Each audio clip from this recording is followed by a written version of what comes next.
à tous sur Radio Alchimie dans l'émission dédiée à la vie des expatriés, des francophones dans le monde. Nous sommes lundi 25 mai et bon début de semaine à tous. Aujourd'hui, je vais parler au nom de l'association que je préside, l'association Malaga Accueil et du réseau de la FIAF. Et qui de mieux pour m'accompagner ce matin que la présidente elle-même de la FIAF, Madame Corinne Levé. Corinne, bon, merci infiniment d'avoir accepté mon invitation et d'être avec nous ce matin. C'est un plaisir. Plaisir partagé, ma chère. C'est gentil. Alors, Corinne, la FIAF, la Fédération internationale des accueils français et francophones d'expatriés, pouvez-vous nous expliquer comment est né ce réseau et en quoi il consiste? Alors, c'est un réseau qui est né en 1984 et qui rassemble aujourd'hui 150 associations qui s'appellent toutes Accueil dans 90 pays du monde. Alors, c'est né à l'origine avec l'idée que les Français qui arrivaient expatriés dans un nouveau pays, une nouvelle ville, n'avaient pas de contact, ne connaissaient personne, avaient besoin de se faire un réseau social et amical. Et donc, en 1984, il y avait 12 accueils qui ont décidé de se regrouper et autour de cette mission de l'accueil des expatriés français. Ça s'est très vite élargi aux expatriés francophones, pas que français. Et donc, depuis, nous avons fêté l'an dernier nos 35 ans au ministère de l'Europe et des Affaires étrangères.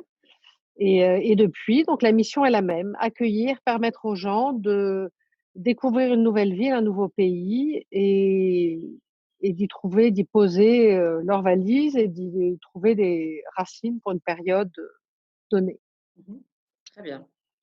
Alors vous, à titre personnel, quelle est votre expérience de l'expatriation? Alors j'ai eu la chance de vivre dans plusieurs villes magnifiques et j'ai pu être adhérente d'un accueil, puis membre d'une équipe, puis présidente d'un accueil, avant de revenir en France et d'être élue à la présidence de la FIAF. Donc, j'ai vécu à Bombay, à Bahreïn, à Moscou et à Dubaï. Oui, alors là, oui, effectivement, vous avez l'expérience. Oui, là, clairement, je pense que vous pouvez parler de l'expatriation sans aucun souci. Très bien, Voilà. très, très bien. Alors, pouvez-vous nous dire comment fonctionnent un peu les bureaux accueil? Moi, je ne connaissais pas. Moi, c'est vrai que je suis installée depuis 3 ans à Malaga et je ne connaissais pas du tout ni le réseau FIAF, ni les bureaux accueil. Et c'est en parlant avec un membre de l'Alliance française qui m'a dit qu'il y avait effectivement un accueil à Barcelone, un autre à Madrid et un troisième aux Canaries. Et Oui. En Andalousie, il n'y en avait pas. Donc je me dis quand même, l'Andalousie accueille de plus en plus d'expatriés francophones, hein, ça arrive en masse. Il y a beaucoup de francophones déjà installés et je me suis dit quand même que ça avait tout son sens. C'est comme ça que j'ai appris, voilà, c'est comme ça que j'ai connu les bureaux accueil. Donc, est-ce que vous pouvez nous dire comment ça fonctionne? Alors, c'est très simple. C'est une équipe uniquement bénévole. Ça, c'est un de nos piliers. Une équipe qui se constitue, donc un accueil qui se crée comme ça a été le cas pour Malaga. Il faut 3 personnes au minimum. En général, président, trésorier, secrétaire.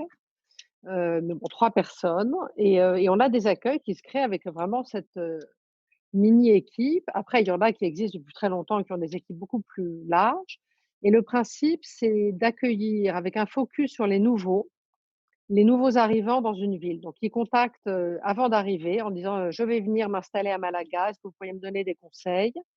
Et ensuite, une fois arrivés à Malaga, ils vont rencontrer d'autres personnes qui y vivent, avec qui ils vont pouvoir échanger.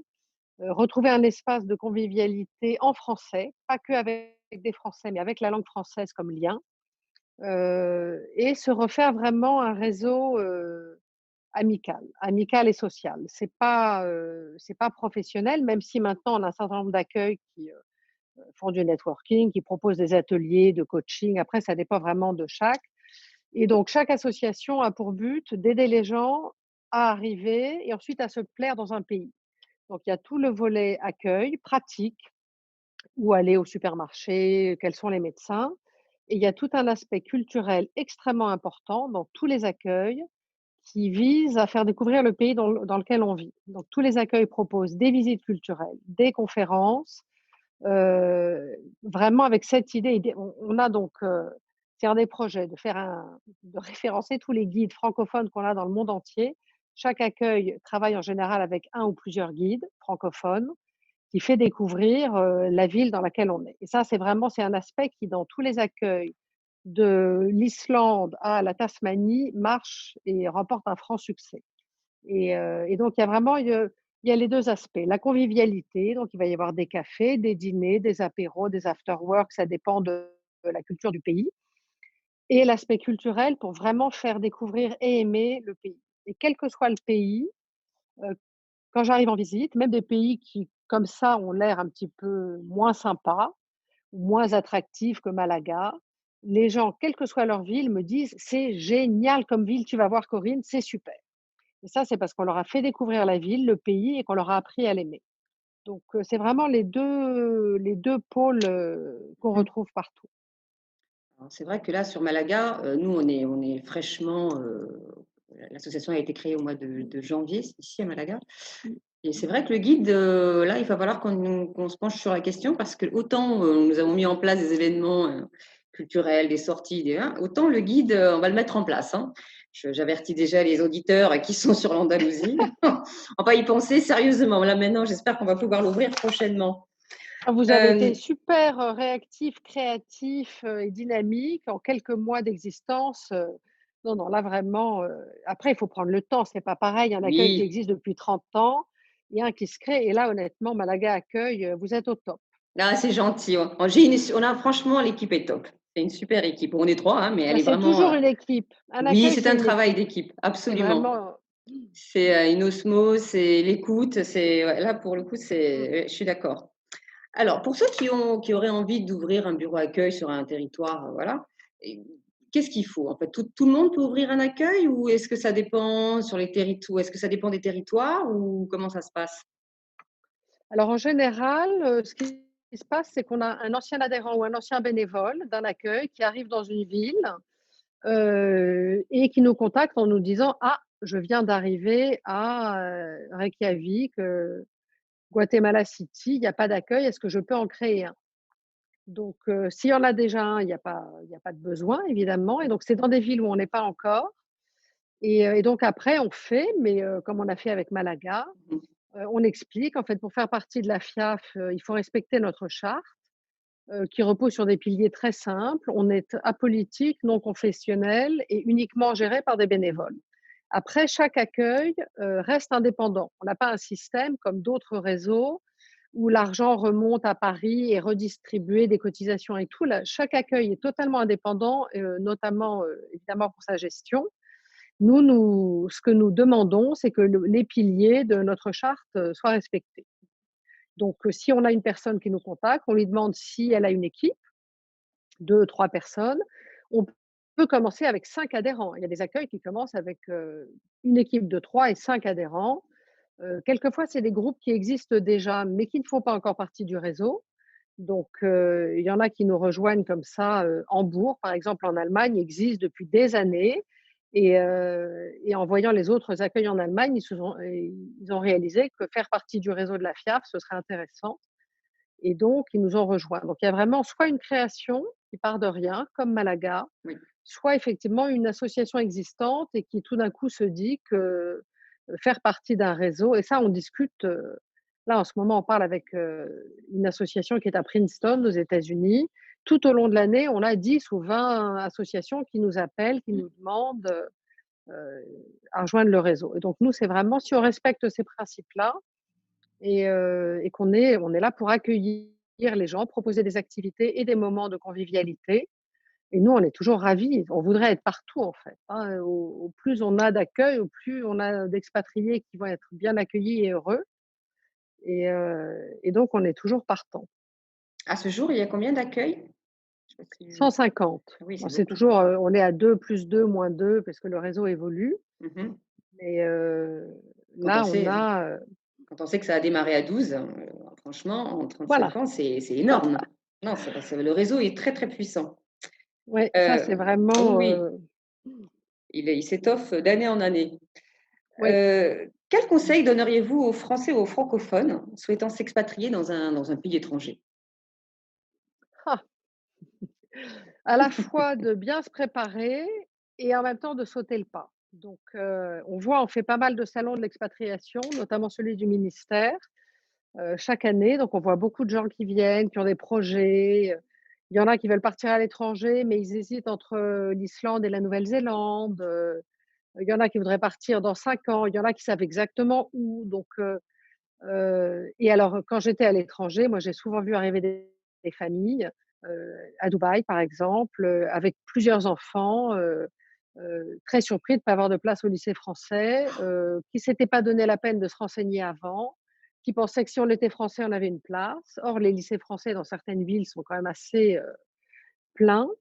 Donc, non, il faut se préparer et il faut se préparer en amont, il faut bien réfléchir, il faut regarder, quand on regarde juste des reportages, Dubaï, c'est vrai qu'on voit beaucoup, la fête, pas d'impôts, mais il faut regarder que Paradis. dans toutes les entreprises locales, par exemple, on travaille 6 jours sur 7, pas 5.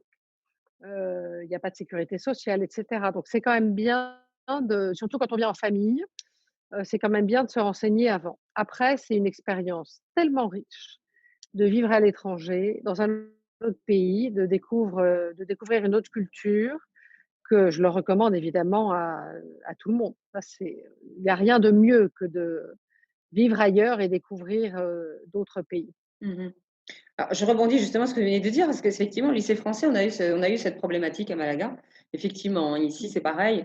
Les Eh gens, oui. Mmh. dans la tête des gens, le lycée français, c'est pour les Français et pour les Mmh. francophones. Or, non, pas du tout. Moi, je vois le lycée Non. français de Malaga, la moitié des élèves sont espagnols, hein. Et Mais c'est le voilà, cas dans le monde entier. voilà, Nos ce qui est réseaux normal, et d'ailleurs, c'est ce qui permet de partager, de bien propager sûr. la langue française, donc on et la culture française, on est Mmh ravis. mh. Mais c'est vrai que les gens, qui ne se renseignent pas peuvent, être surpris. Ça et puis le Exactement, lycée est payant, oui. heu, donc ça peut être une autre surprise aussi. Ouais. Oui, ça, il vaut mieux le savoir avant, oui, c'est sûr. Oui. Et surtout, moi, je rajouterais que surtout quand il s'agit de pays, bon, bah, là, effectivement, hein, Dubaï, c'est extrêmement attractif, hein. Tout le monde, Mmh. se dit: «Voilà, là, Mmh. Dubaï, c'est le paradis», hein. Là, je vois l'Andalousie, c'est un peu similaire parce que c'est le soleil, c'est la Mmh. mer, c'est voilà, il y a le côté un petit peu, voilà, andalou, on va dire. Moi, je suggérerais aux gens qui nous écoutent et qui voudraient s'installer de venir avec un vrai projet professionnel aussi. Oui, Parce que sur tous bien les sûr. territoires, que ce soit comme Mmh. voilà, l'exemple de Dubaï, de Malaga ou d'autres territoires. Sur tous les territoires, j'ai envie de dire, il faut arriver quand même avec Mmh. un vrai projet professionnel et de bien le réfléchir. Mmh. Alors, de la même manière, il y a aussi beaucoup de personnes qui ont envie de partir vivre à l'étranger, qui ont envie de s'expatrier. Et il n'y en a pas beaucoup qui franchissent le cap. Alors, quoique de plus en plus, mais bon, par peur de quitter le pays, de quitter la France, de quitter les amis, de quitter la famille. Moi, je sais, voilà, il y en a beaucoup de gens me disent: «Oh là là, mais quelle chance tu as d'être à Malaga, quelle chance!» Mais je dis: «Mais voilà, et qu'est-ce qui bloque?» Ben, c'est la peur, tout simplement. Alors, qu'est-ce qu'on pourrait dire justement aux gens qui veulent s'expatrier et qui ont peur, hein, et qui n'osent pas? Ah, alors là, ça relève, d'un autre domaine. D'autres Non, difficultés? c'est un projet de vie. Donc, je pense que les nouvelles générations sont beaucoup plus habituées à bouger. Les jeunes aujourd'hui, ils ont, tous fait ou la plupart dès qu'ils sont à l'université, dans les grandes écoles, une année à l'étranger. Donc, ça leur fait moins peur et on en voit d'ailleurs de plus en plus arriver dans certains pays, diplôme en poche, une valise à la main pour essayer de tenter leur chance.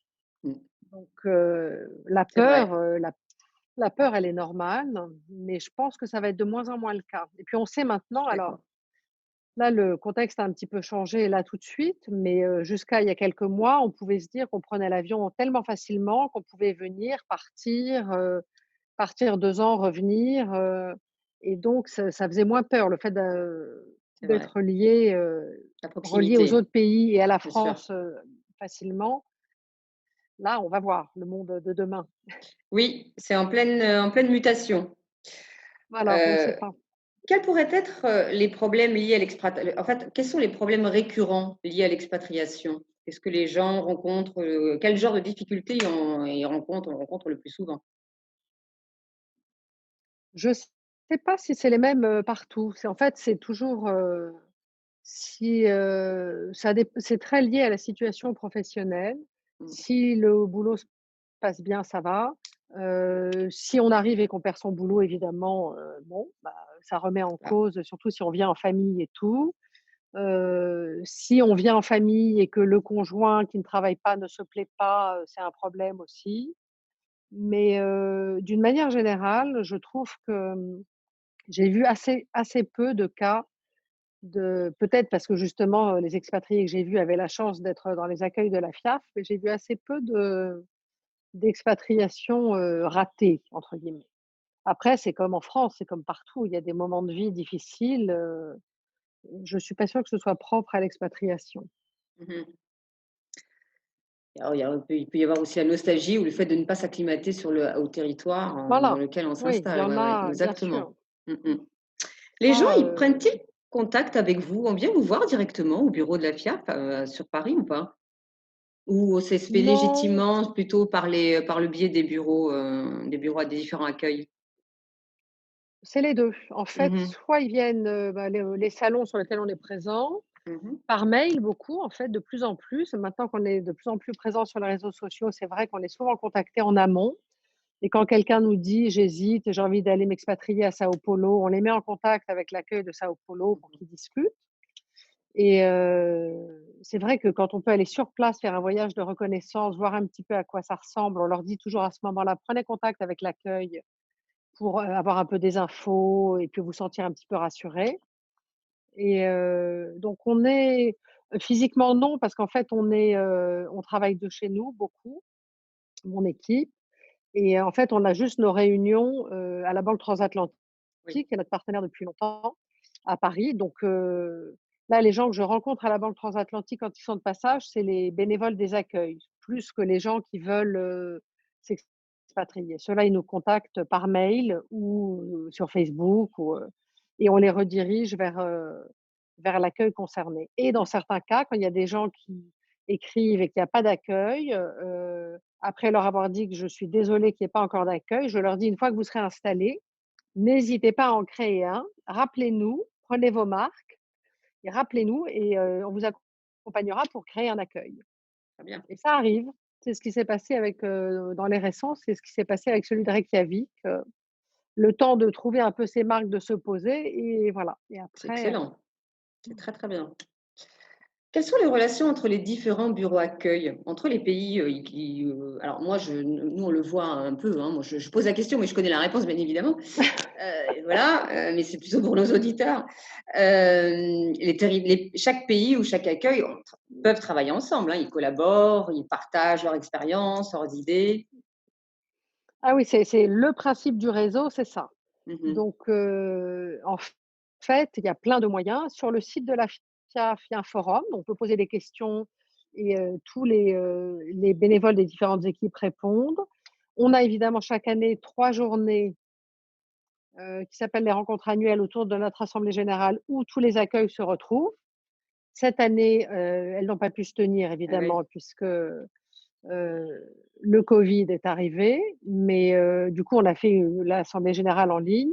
Là, depuis quelques mois, du coup, les accueils communiquent en ligne, mais ça a ouvert une nouvelle forme de communication parce que pas mal d'accueils ont mis en place des activités, des cycles de conférences, comme Londres Accueil, ils ont, une série de conférences absolument passionnantes, Sao Paulo aussi, Houston avec les États-Unis et chacun le met à disposition des autres accueils du réseau. Mmh mh. Et alors après ça dépend des créneaux horaires et tout, mais du coup on a vu une nouvelle coopération en ligne C'est vrai. entre les accueils qui est assez, alors ce qui est complètement nouvelle, mais qui va laisser des traces parce que du coup les gens sont plus à l'aise pour échanger.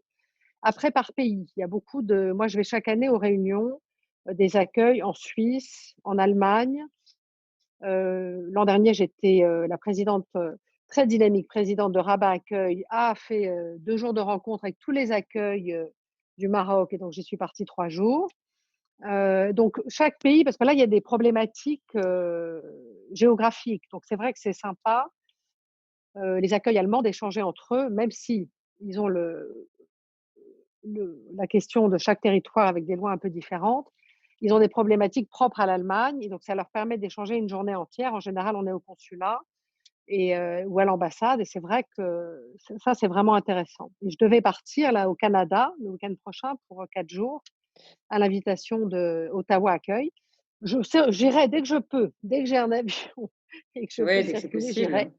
C'est, reporté, mais et donc ça, c'est bien, ça permet de se rencontrer mais tout au long de l'année, si on peut échanger, c'est évidemment, il faut pas que ce soit juste les 3 jours des rencontres annuelles ou c'est bien en fait, les rencontres annuelles, comme c'est un contact physique, on rencontre des gens, après on se sent plus à l'aise pour les contacter et ça continue le reste de l'année et donc Mmh. là, on a commencé avec les écrans et on va voir en Espagne, c'est quand même un pays où on a énormément, de Français et Oui, d'expatriés francophones et encore, par rapport à l'Allemagne, par exemple, il y a pas encore énormément d'accueil. Alors grâce à Malaga, ça fait on est bien, c'est un de plus, ouais, c'est le quatrième mais c'est bureau. vrai que là, c'est vrai que et ça, c'est pareil, je pense qu'il va falloir penser à organiser quelque chose Oui, dans absolument. une des villes, comme ça on se rencontre, on voit, Exactement, c'est mais ça, c'était un bien de projet, faire, oui. C'est vrai que, on avait déjà eu j'ai déjà eu contact avec, l'équipe de Barcelone Accueil, mais ce serait bien qu'on puisse effectivement envisager voilà, une rencontre, avec les 4 bureaux. J'adore l'idée. Dès qu'on peut le faire, ce sera une de nos missions et c'est vrai que là, moi, pendant le confinement, j'ai eu plaisir justement à voir, c'est ce que j'aime beaucoup, c'est l'échange entre les différents mmh, bureaux. mmh. Je remercie d'ailleurs, je fais vraiment une parenthèse, je remercie, Washington Accueil qui nous a fait des super Et oui, formations, Zoom et c'est génial Zoom. parce que voilà, Mmh, mmh, et eux, c'est avec malgré le décalage horaire, on est arrivés quand même mmh, voilà, à mmh se connecter ensemble et elles nous ont fait des formations, c'était top et franchement de et pouvoir c'est ça. travailler, voilà, c'est magique parce on se connaît pas au final et on Mmh, arrive à voilà, elles nous mmh, ont créé des formations, elles nous ont fait des formations mais top mmh. et ça a été très agréable de se rencontrer et de se voir dans voilà, malgré les circonstances. Ce Et serait c'est bien qu'on exactement puisse, ça la force du réseau, en fait, parce que quand exactement, un accueil prépare quelque chose, tout le monde peut en profiter et c'est génial. Parce que là, c'est exactement. vrai que les accueils, il y a certains accueils qui ont été hyper créatifs. Il y en a où quand toute l'équipe a des jeunes enfants en télétravail à la maison, elles ont eu moins de liberté et de temps pour, proposer des Mmh choses mh. et alors là, c'est génial de dire, à leurs adhérents: «Et ben voilà tel accueil a proposé, organisé quelque chose et tout le monde en profite». C'est Non mais exactement ça. Là, c'est vraiment c'est un on magnifique est échange. dans on est dans le formidable réseau, Ah oui, oui, complètement. complètement. C'est bienveillant, c'est très humain, c'est vraiment, c'est la raison pour Mmh. laquelle, on a créé cette structure, en tout cas à Malaga et j'en suis très fière. D'ailleurs, hein, je lance un message à tous, les bureaux accueil, hein, ils seront et bien évidemment, invités. On sera ravis de recevoir chaque bureau accueil sur, la radio et parler ensemble, ce serait génial. Alors les Ah oui, accueils ça du c'est une réseau excellente idée. mais oui, j'ai vraiment, on a de quoi faire, hein.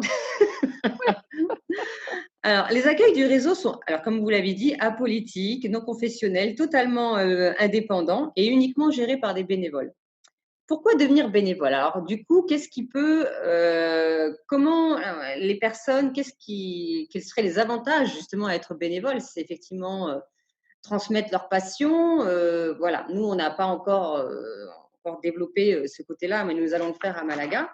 C'est, pourquoi être bénévole pour nous quoi, pour un accueil? Il y a plein de bonnes raisons. En fait et c'est vrai qu'on a c'est le plus gros challenge des accueils, par les temps qui courent parce que, désormais la plupart des expatriés, travaillent. Donc à l'origine du réseau, il y avait toujours un des 2 conjoints, souvent une femme, qui ne travaillait pas et donc c'était vraiment il y avait, des bénévoles, on en trouvait, facilement et de grande qualité déjà. Aujourd'hui, c'est plus compliqué parce que souvent les 2 travaillent et donc on a de plus en plus de bénévoles qui travaillent à côté, qui font les 2 et pourquoi le faire? Mais parce que c'est une expérience, très riche, parce que c'est passionnant. Chacun, s'engage pour des raisons différentes. Il y en a qui, cherchent une certaine reconnaissance, il y en a qui veulent se sentir utiles, il y en a qui ont été très bien accueillis et qui veulent transmettre à leur tour. Il y en a qui, quel que soit le pays, quand ils arrivent, contactent l'accueil et veulent rentrer dans l'équipe. Il y en a qui vont le faire juste 6 mois parce qu'après ils cherchent un travail, parce qu'ils vont donner un coup de main ou pour faire un nouveau site ou pour organiser un gala ou une soirée ou et cetera. Mais c'est la richesse du travail en équipe, c'est la richesse des échanges parce qu'on parle à la fois avec les adhérents, avec l'ambassade, le consulat, avec, les autres membres de l'équipe. C'est une expérience humaine très riche et c'est vrai que souvent, en fait, il y a une certaine solidarité et on retrouve souvent des gens qui disent: «Moi, quand je suis arrivée, à Moscou, c'était hyper dur, je me sentais très seule. À un moment, j'ai cru que vraiment ça allait pas bien se passer et l'accueil m'a sauvée». Et ça, c'est une phrase qu'on entend beaucoup en fin d'année: «L'accueil m'a sauvée».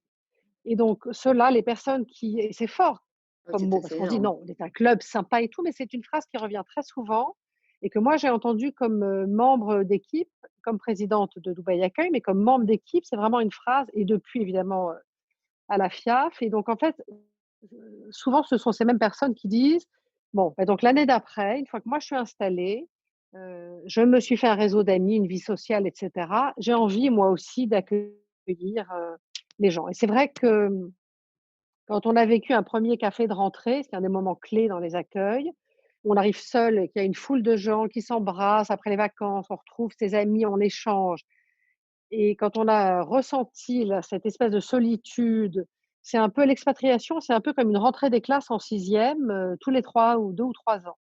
Est-ce qu'on va se faire des amis? Est-ce qu'on va être apprécié?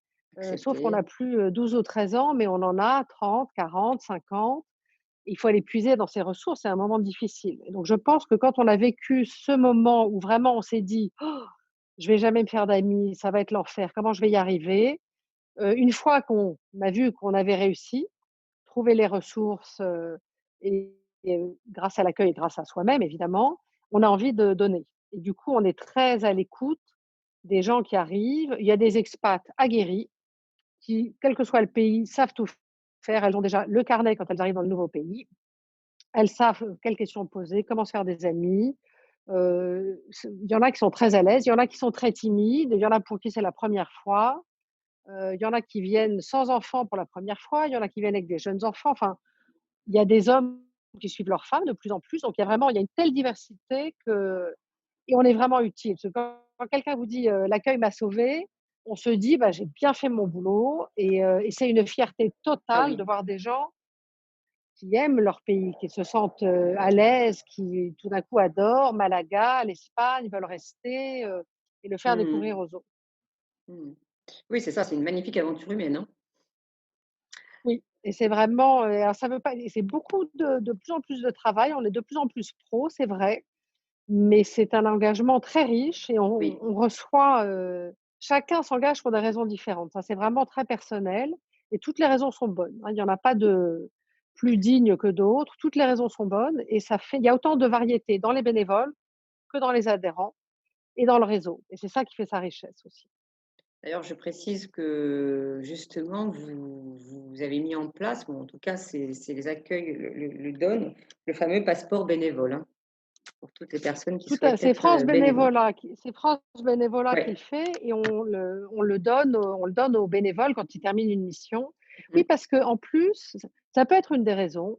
Maintenant, il y a beaucoup de personnes qui intègrent une expérience de bénévolat dans un parcours professionnel. Parce que c'est un travail. Quand on organise, Absolument. un programme de visite pendant 1 an dans un pays, qu'on trouve les guides, qu'on loue les cars, qu'on s'occupe de l'assurance et cetera. Quand on organise, des cours de sculpture, de peinture, de photo, des conférences sur la géopolitique et cetera. Quand on est trésorière évidemment, quand on est secrétaire générale, c'est un vrai travail. Bien Il sûr. n'est pas rémunéré, mais c'est un vrai travail et donc maintenant, c'est pour ça qu'on pousse beaucoup les accueils à avoir une page LinkedIn pour que les bénévoles puissent s'y accrocher parce qu'il y a des bénévoles qui et on a beaucoup de bénévoles qui trouvent un travail après une expérience de bénévolat et on en est très heureux. Du moment il ne faut pas que faire les 2 en même temps, tout mélanger et cetera. Après il faut avoir une mais on en est très content et c'est vrai que c'est Oui, ça il y en peut a effectivement, ça peut enclencher des opportunités, absolument.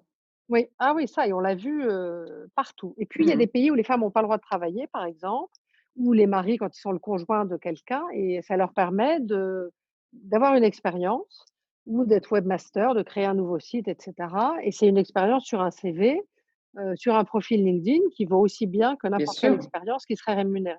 sans compter les avantages de la vie sociale, complètement. Ben voilà. Que se passe-t-il alors je ne sais pas si c'est déjà arrivé, mais que se passe-t-il si, la FIAF est en désaccord avec un bureau accueil? Est-ce que c'est déjà arrivé et à ce moment-là, le cas échéant, comment ça se passe? Non, on n'a jamais de désaccord avec nos accueils. Voilà, tant mieux, ça me rassure. Non, non, non, ce qui D'accord. peut arriver, c'est qu'un membre d'une équipe, appelle en disant: «On a tel souci, avec certains adhérents», des soucis en général qui ont trait à là, par exemple, avec la campagne électorale, on a eu pas mal de questions pour les Mmh. conseillers consulaires, où on se place et là, c'est vrai que le fait de s'abriter derrière, les recommandations de la FIAF, ça permet à tout le monde de se sentir à sa place, sans se vexer avec les uns ou les autres et voilà, donc c'est plus pour donner des grandes, directives ou si évidemment on a quelqu'un qui nous signale un gros problème en termes de oui, de politique ou un problème, avec la laïcité ou la neutralité, mais honnêtement, c'est rarissime. Mmh. Alors moi, je vois en Andalousie, ça m'a frappé quand je suis arrivée, ici. Il existe énormément de groupes d'expatriés, sur les groupes Facebook. En fait, ils créent des groupes d'expats, Bah oui. Mmh. et je trouve en fait je ne sais pas si c'est le cas sur les autres territoires et en fait, alors ça il y a du bon, il y a du pas bon parce qu'en fait, il peut y avoir des bons conseils et puis ça peut être aussi, ils peuvent véhiculer aussi de très mauvaises informations. Nous alors j'avoue que c'est aussi une des raisons qui m'a poussée à créer Malaga Accueil, c'est pour justement faire le lien entre les expatriés et les institutions, qui sont présentes. Mais je me rends compte quand même que les personnes, très souvent et là encore plus, pendant avec l'histoire du Covid, qui posent des questions, ne les posent pas ni au consulat, ni à l'ambassade, ni forcément alors nous on en a eu, hein, il y a des personnes qui se sont dirigées vers nous, mais je vois les gens posent des questions sur des groupes Facebook.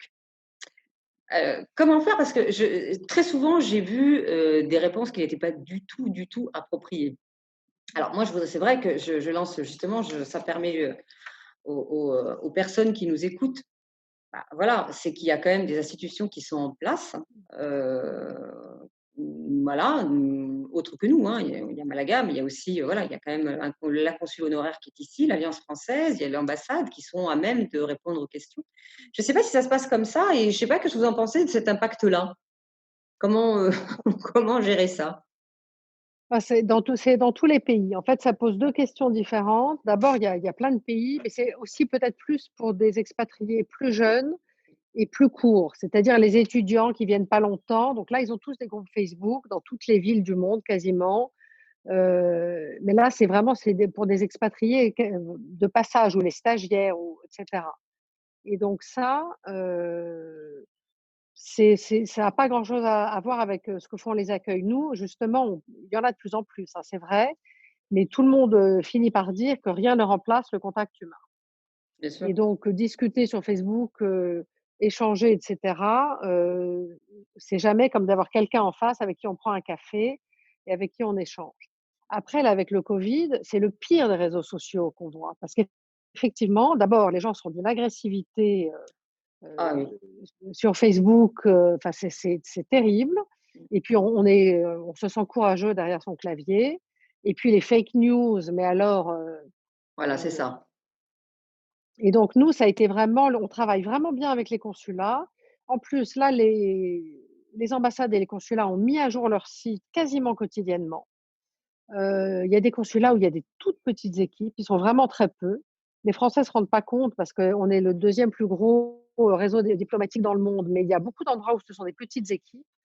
Il y a des consuls dans certains pays qui ont travaillé, 18 heures par jour pendant, des semaines pour rapatrier les Français, les touristes qui étaient bloqués et cetera et là, les sites étaient bien mis à jour donc là, pour le coup, nous, on a beaucoup repartagé les sites Facebook des ambassades et des consulats en disant parce que c'est propre à chaque pays. Donc, les conditions en Espagne n'étaient pas les mêmes qu'au Maroc ou en Thaïlande, donc, c'est absurde.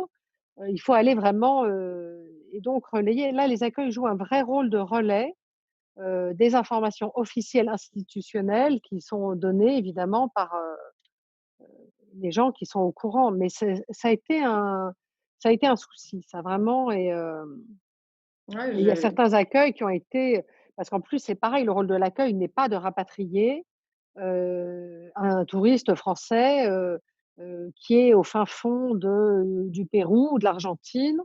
Donc, quand on a été contacté, on a relayé, vers l'accueil en disant, voilà, l'accueil au cas où vous voulez avoir quelqu'un au téléphone un peu qui vous écoute, et l'ambassade. C'est l'ambassade qu'il faut contacter, c'est le consulat, bien sûr.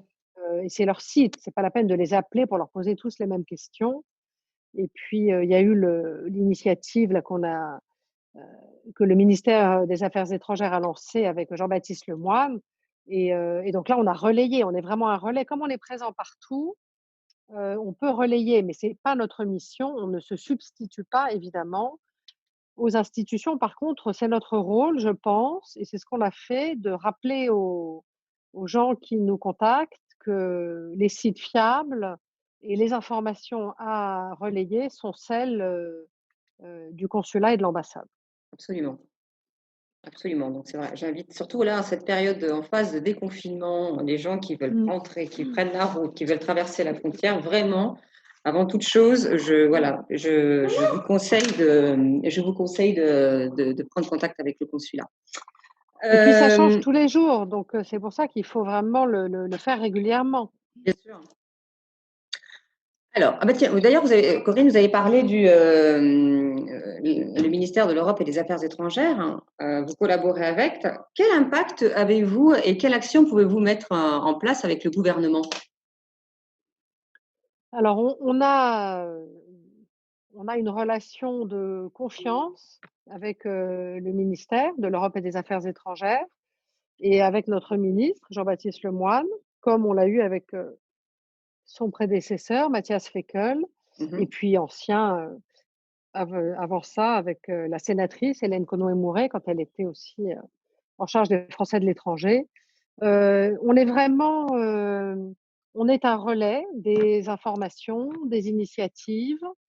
C'est vrai que là, il y a eu donc, SOS Intertois qui a été une chose, une fois vraiment fait dans l'urgence parce que le ministère a été hyper réactif, et c'est une initiative qui est complètement de leur part, qui a été faite par le ministère, et nous, on a vraiment relayé, et le réseau a joué le jeu. Et je pense que le ministère sait quel travail font les bénévoles, et c'est pour ça que notre ministre est intervenu à l'assemblée générale pour, les Oui. féliciter, sur le terrain, partout dans les pays où on est. Et comme on est apolitique, on travaille, avec tout le monde, avec tous les élus des Français de l'étranger, et on travaille pour les Français. Donc on ne se substitue jamais évidemment au consulat, à l'ambassade, on travaille avec eux. On est des ressources. Je pense que les équipes sont des ressources, et ils peuvent parler avec le consul ou l'ambassadeur, des questions soulevées par les Français, faire remonter des informations, et dans l'autre sens aussi, parler avec la communauté française, du rôle de l'ambassadeur, du rôle du consul, et faire passer les bonnes, et les vraies informations. Mmh. Alors, à ce jour, quel est le plus important bureau accueil dans le monde? C'est Londres. Ah! C'est Londres. Malgré le Brexit, malgré, l'épidémie, pour l'instant, c'est toujours Ils Londres. tiennent le cap, et Voilà, justement, c'est un des accueils fondateurs de la FIAF d'ailleurs, ah et un oui, des administrateurs de la FIAF aussi. d'accord. Et y a-t-il, bah, à l'inverse, y a-t-il des territoires où il n'y a pas, de bureau accueil, mais qui seraient susceptibles justement, d'être ouverts, enfin, dû à la présence, de grands nombres de francophones? Il y a toujours des endroits, où on n'est pas encore, et On lance un là appel. voilà, tous ceux non, mais dans toutes les autres grandes villes d'Espagne où il n'y a pas encore d'accueil, on a, on a de la place. On serait content d'avoir d'autres accueils espagnols. On est en Europe, en Europe, on est partout. Il y a des en fait, les pays où on n'est pas encore, c'est des pays comme, l'Irak, Mmh. l'Iran. Il y a une association ancienne avec qui on était en discussion pour qu'elle rejoigne le réseau, donc j'ai bon espoir. Je pense que quand Mmh. la situation sera un peu apaisée, ça finira par se faire. L'Asie centrale, il y a encore des pays où on n'est pas.